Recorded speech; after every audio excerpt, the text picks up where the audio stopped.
Hey guys, what's going on? It's Ash here coming at you today in Clash Royale. Today, we're going to list the top 7 most underrated cards in the opinion of yours truly in Clash Royale. I know a lot of you guys like these kind of list ranking opinion videos. Let me know what you want the next topic to be in the comments below, and maybe I'll cover it in my next vid. For now, these aren't going to be in any particular order because I love all 7 of these cards, and it's like picking from your children. It's very difficult to pick a favorite. So let's just start out with the Wizard. I think that Wizard is actually a really good card, and the win percentage of 58% in Arena 12 would actually back me up in terms of statistics. It does an incredible amount of DPS, much higher than the Executioner, believe it or not, which a lot of people favor over the Wizard, especially after the nerf to NATO. I think that the Wizard, the fact that he fires much faster than the Executioner, despite even the 2-time hit of the Executioner, I think the Wizard, plus he's rare, a free-to-play support card, I think that the Wizard is definitely an underrated card. Now, I said 58% win rate. It actually goes higher and higher and higher the lower you get on ladder, and at tournament level standard, he still wins more than he loses, which is pretty good. I think that Wizard is a really solid card. Card number 2 is going to be Hunter.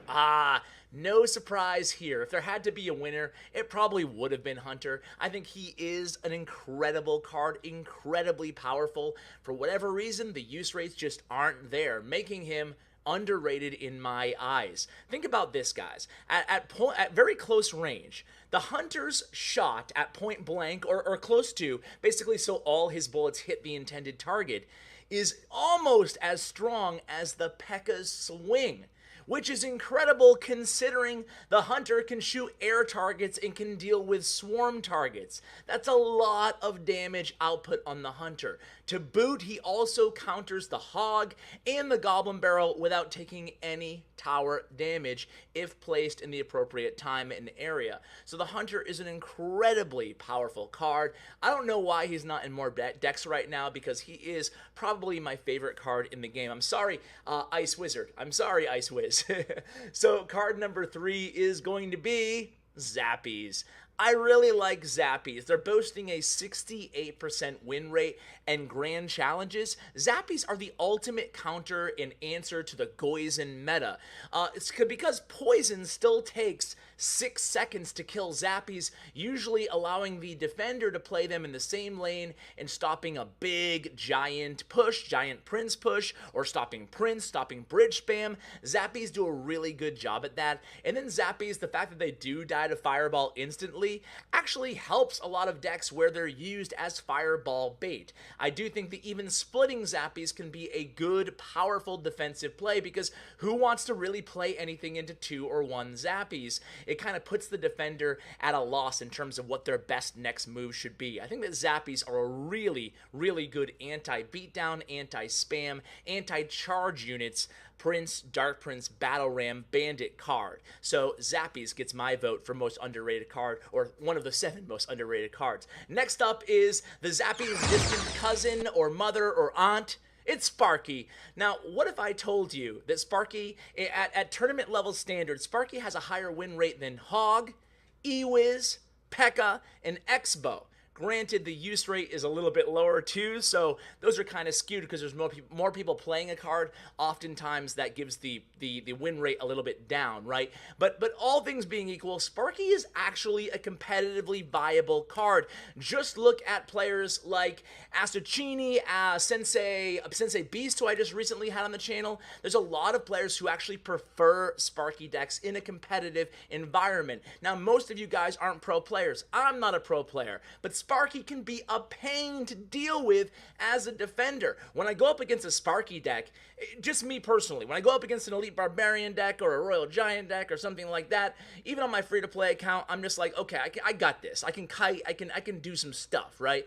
Going up against a Sparky deck oftentimes can be incredibly challenging, and not many people run Rocket anymore. I think that Sparky is a really, really good card, especially in the Zap Bait meta, where more people are starting to run Log because of Rascals and Bait, and it opens up an opportunity to play Sparky a little bit more in those Zap Baity decks, where you can get them to use Zap on your Spirit Goblins or your Bats or your Skeleton Army, and then it's going to be very difficult to deal with a giant Sparky push.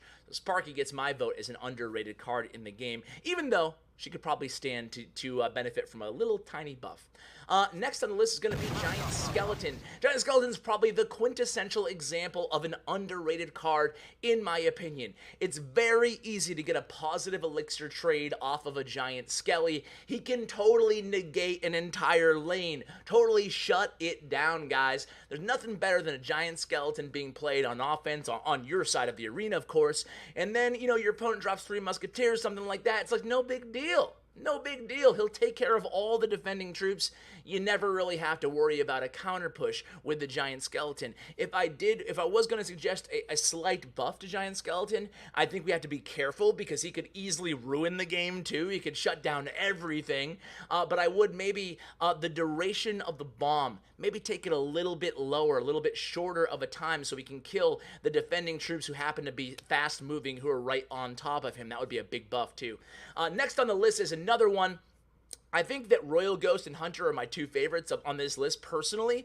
I'm curious to hear what you guys think and what cards you think I left off the list. But Royal Ghost, man.